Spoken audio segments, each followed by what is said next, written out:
Zia charitable trust মামলায় দণ্ড ও বড়পুকুরিয়া কয়লা খনি দুর্নীতি মামলা থেকে বিএনপি চেয়ারপারসন খালেদা জিয়াকে খালাস দিয়েছেন আদালত। জিয়া চ্যারিটেবল ট্রাস্ট মামলায় সাজার বিরুদ্ধে খালেদা জিয়ার আপিল মঞ্জুর করে বুধবার বিচারপতি একেএম আসাদুজ্জামান ও বিচারপতি সৈয়দ এনায়েত হোসেনের হাইকোর্ট বেঞ্চে এ রায় দেন। আদালতের শুনানি শেষে আইনজীবী ব্যারিস্টার কায়সার কামাল বলেন, দেশে আইনের শাসন প্রতিষ্ঠিত হওয়ায় খালেদা জিয়া ন্যায় বিচার পেয়েছেন। জিয়া চ্যারিটেবল ট্রাস্ট মামলায় খালেদা জিয়ার সাজার বিরুদ্ধে গত 20 নভেম্বর আপিল শুনানি শুরু হয়। তার আগে 3 নভেম্বর এই মামলায় খালেদা জিয়ার সাজার বিরুদ্ধে আপিল শুনানির জন্য নিজ খরচে পেপার বুক তৈরির অনুমতি দেন হাইকোর্ট। 2018 সালের অক্টোবর মাসে জিয়া চ্যারিটেবল ট্রাস্ট মামলায় খালেদা জিয়াকে 7 বছরের সশ্রম কারাদণ্ড দেওয়া হয়। একই সঙ্গে অন্য 3 আসামিকেও 7 বছরের সশ্রম কারাদণ্ড প্রদান করেছিলেন আদালত। খালেদা জিয়া সহ প্রত্যেককে 10 লাখ টাকা জরিমানা করা হয়। এছাড়া ট্রাস্টের নামে কেনা কাকরাইলে 42 কাঠা জমি বাজেয়াপ্ত করে তা রাষ্ট্রের অনুকূলে নেওয়ার আদেশ দেওয়া হয়। পরে এ রায়ের বিরুদ্ধে আপিল করেন খালেদা জিয়া। অপরদিকে বুধবার বড়পুকুরিয়া কয়লা খনির দুর্নীতি মামলায় বিএনপি চেয়ারপারসন খালেদা জিয়া,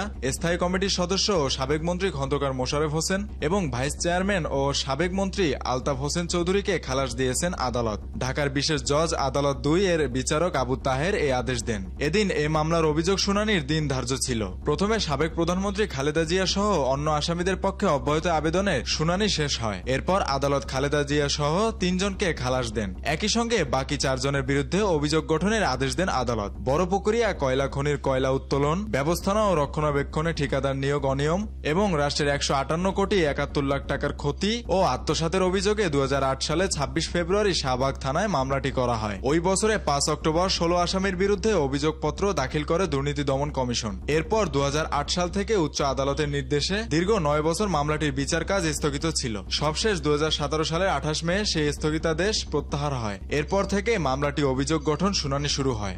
মেহেদী হাসান বাপ্পি, খুলনা গেজেট।